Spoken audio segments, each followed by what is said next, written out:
Hello guys, welcome to my YouTube channel. My name is Dinma and today I'll be talking about the benefits, advantages and disadvantages of studying in Latvia. Few days ago I made a video about studying in Latvia and a viewer asked me student life in Latvia. So I replied that I will go research and then get back to him. So this is it. I'm using this opportunity to state the student life, the advantages, the disadvantages, the benefits, everything you need to know about studying in Latvia. So if you're just coming across my video, please do stay tuned till the end of this video. You will benefit a lot from this video. And if you've not subscribed, please click on the subscription button, like and share. The first question, do Latvia accept a gap age of 10 years? Like some persons must have graduated for a while, maybe they say for like maybe say 6 years ago, 7 years ago, and they want to go into Latvia, BSc or Masters. So BSc has some issues with gap age, but with Masters, there is no issue. With what if you studied for 10 years ago, 20 years ago, and you want to go for Masters, you have no issue with gap age. But with BSc, there's a kind of a slight issue. But if you can explain the gap age, why that gap age, and why you want to resume back to BSc, it's fine. You can explain that and then convince them. But with Masters, there is no issue. The next is, can my spouse join me while going to Latvia? It is possible for tricking. You know, if you want to go to Latvia with your spouse, you need to show a large proof of fund. You need to show a large amount of money that you can take care of your partner, your spouse, your children, or whoever that is going with you. I would advise you first go in and get your temporary residence permit. Maybe after 3 to 6 months, you cannot invite your family, which is like family reunification. That will help you to settle down very well and be able to accommodate your spouse and family before coming in. The next is ICE necessary or compulsory? No, ICE is not mandatory, but some schools ask for it. Some schools prefer to schedule an interview with you than requesting for ICE. So it is not compulsory. But when you go up, when you apply in the schools, you need to check if it is required.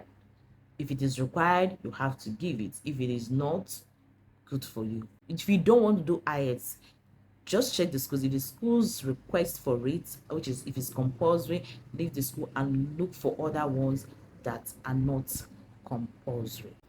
The next question is, can I raise my second fees while studying? I won't say it is not possible. It is possible, but it's not going to be easy.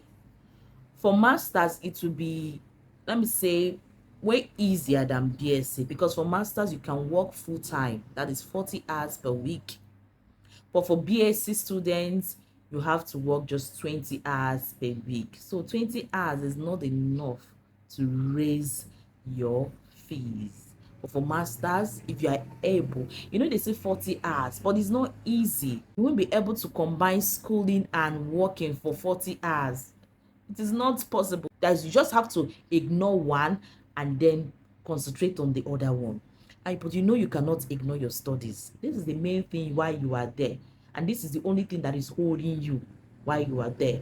So you cannot just ignore your studies and then focus on working for 40 hours. No, you can work 40 hours per week, but it's tricky combining studies and working 40 hours. That's why most times in most countries they give 20 hours so that students can balance it well.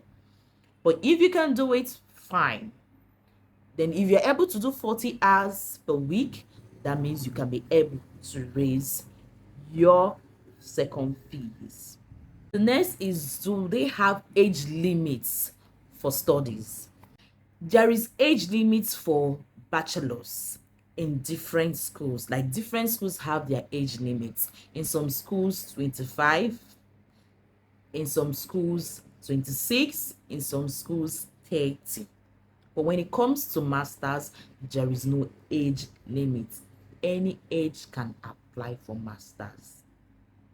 You know why things are like this is because is it doesn't look convincing that at the age of 46 you're going for bachelor's. Even if you have bachelor's and you still want to go for another bachelor, or even if you have bachelor's and you deny that you don't have bachelor's because of you want to go for another bachelor's, at 46, at 36, going for bachelor's, it sounds somehow, it looks somehow. What were you doing all these years that you did not get your bachelor's degree? That is it.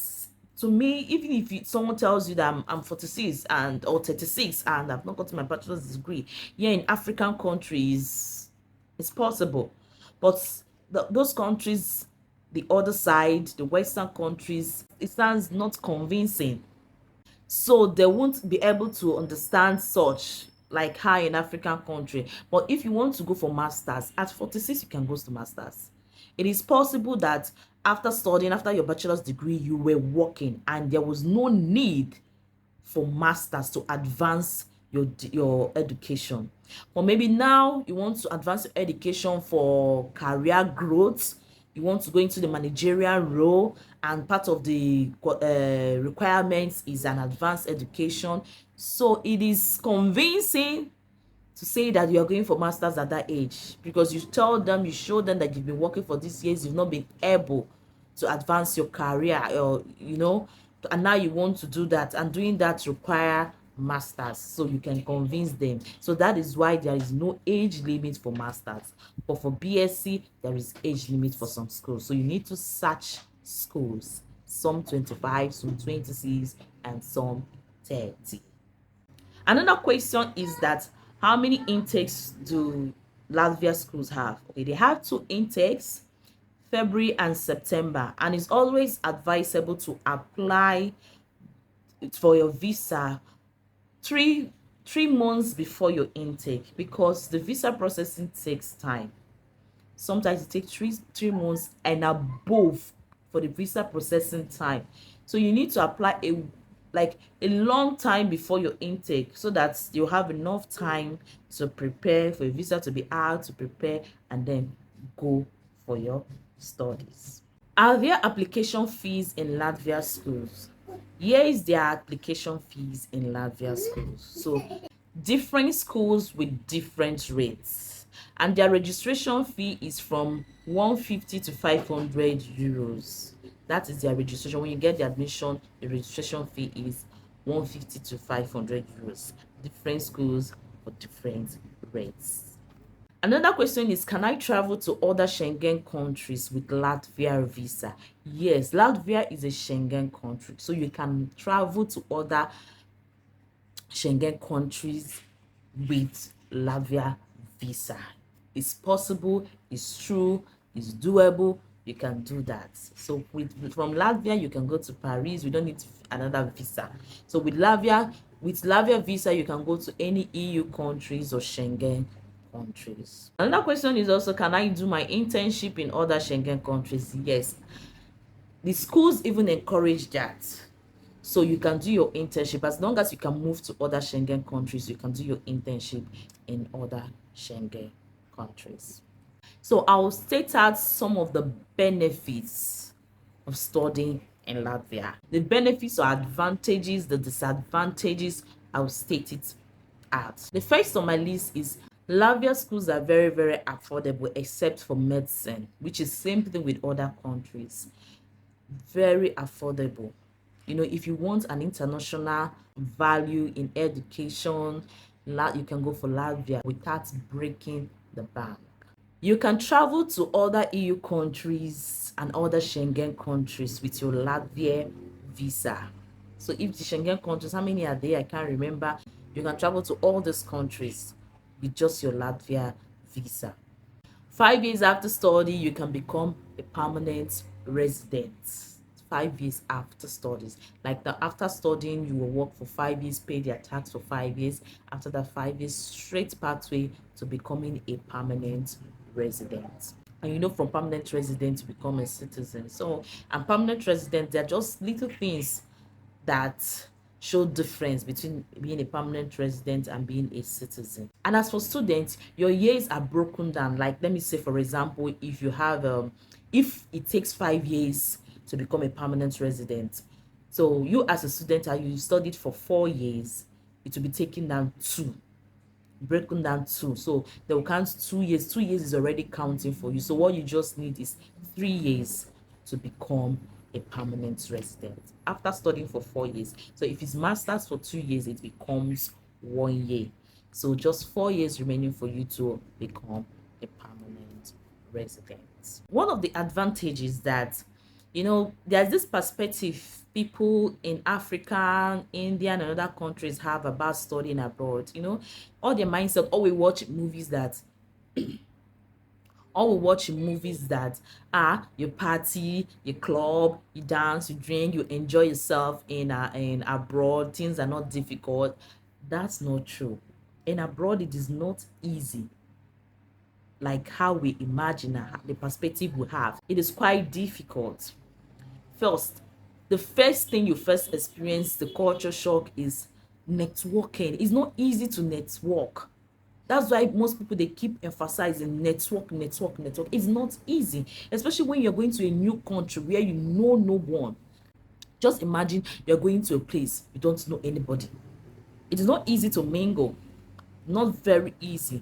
So it will take you time to get to learn someone and get to interact, network with them, and connect with them. This is the first difficulty you will have, connecting and networking with people around.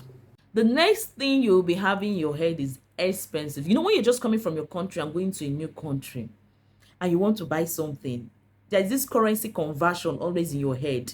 That's why most people say, it is expensive, it's expensive. No, if you've lived there for a long time, you understand that it is not expensive. But if you're just coming from your country, like Africa, let me use for example Nigeria, and you get there and they say buying of this maybe bread is 10,000 euros, you calculate it. 10,000 euros, 10,000 euros is close to 30,000, 50,000. Bread for 30? No, I won't do that.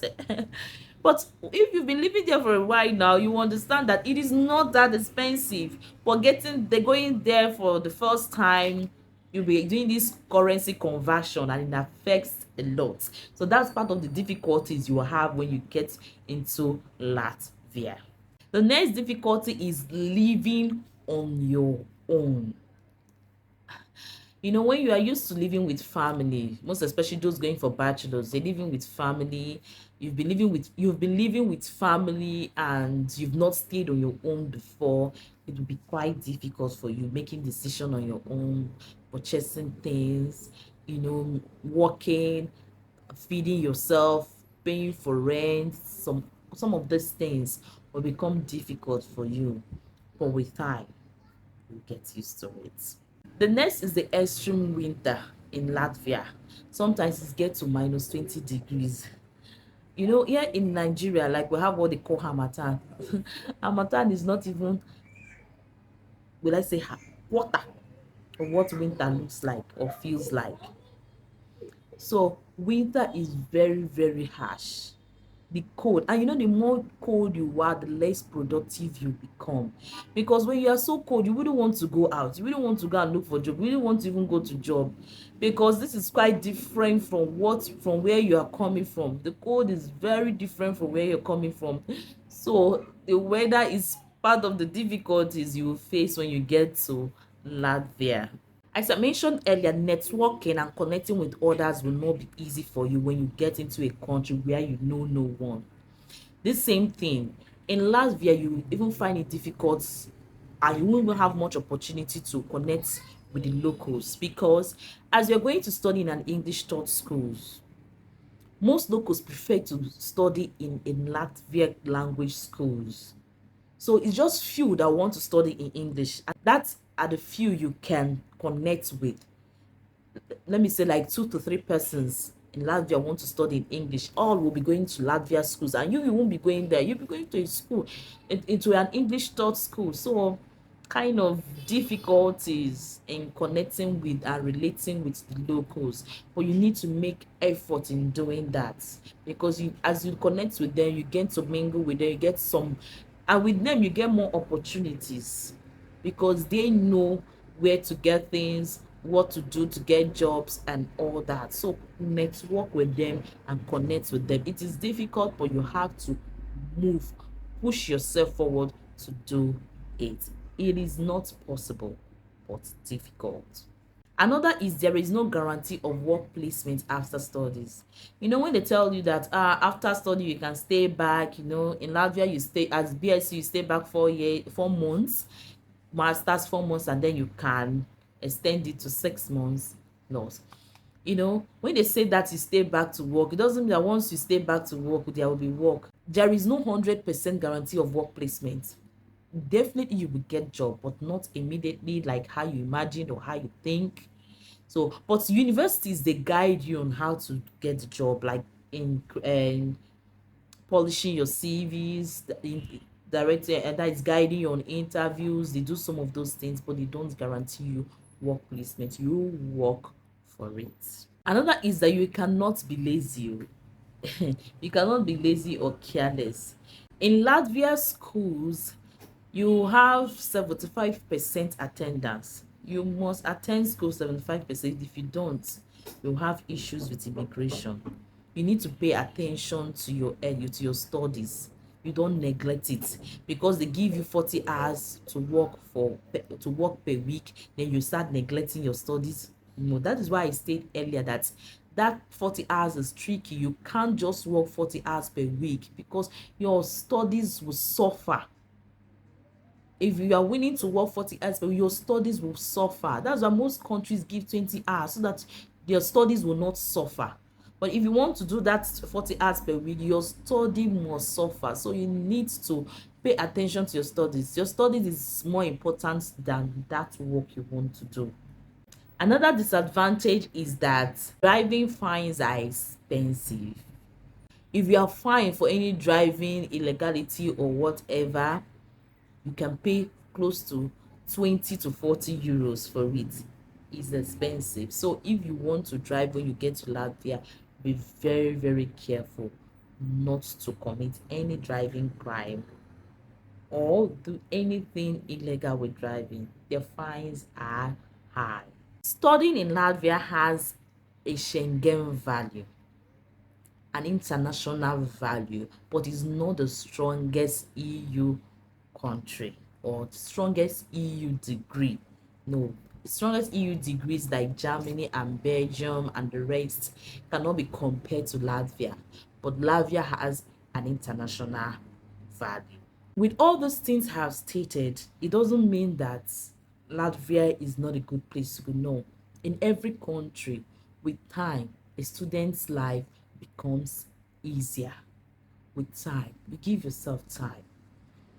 With time, when you settle well, when you balance where you balance your work with your studies and everything, life become easier for you. Same thing with Latvia. So Latvia has international quality education that you can study in Latvia without breaking the bank. The estimated cost for studying in Latvia is under 6,000 euros, not more than 6,000 euros. You can see, so you have no budget. You can study in Latvia without breaking the bank. So it is way affordable for international students. It's a safe country with very low crime rates. You know, it's a safe place to go to. There is no crime. No, it's not like there is no crime there, but their crime rate is low. So you won't have issues in living in Latvia. Latvia is an LGBTQ plus inclusive country. If you are in that category, you are safe to live and study in Latvia. In any way, there are some subtle racism in Latvia. In every country abroad, subtle racism, such as like maybe if you're in a bus and you're sitting down and there is an empty space, someone from Latvia will see that empty space and will not want to sit, but some will sit just subtle racism. But those that do all the subtle racism can never raise their hand to harm you. No, you can never harm you. Just things like maybe you want to take this way and they see you, they take the other way, things like that. It doesn't cause any harm. But 70% of people in Latvia are very nice and friendly. So don't be scared. Subtle racism does no harm. Are they doing it for you? Yeah, the ones now. You give you free way to sit down to relax. If they keep empty seats, carry your bag, put on top of it so that you won't even stress yourself. You sit like a queen. Another disadvantage is that some professors do not speak English fluently, but this is just 10 to 20% of professors. You know, they'll have this intonation and pronouncing English won't be easy for them and you won't really understand it. So, but it's not all, just 20 to 10%, and that's just all. For me, if you really have a low budget for studying abroad, think Latvia. A very friendly country with a very low crime rate and a peaceful country to live with, opportunity for you to visit other Schengen countries, to work in other Schengen countries. Just think Latvia. Their visa processing is not difficult, though sometimes 3 months or above, or sometimes less than 3 months. So it's not difficult. Visa appointment and all that not difficult. So when you're looking for affordable and a good country to go to, think Latvia. So guys, we've come to the end of this video. Do not forget to subscribe, like, and share. If you have any questions or you think I did not state or point out some aspects of Latvia, you can put it down in the comment section. I'll be ready and available to answer all your questions. Thank you guys for watching, and bye.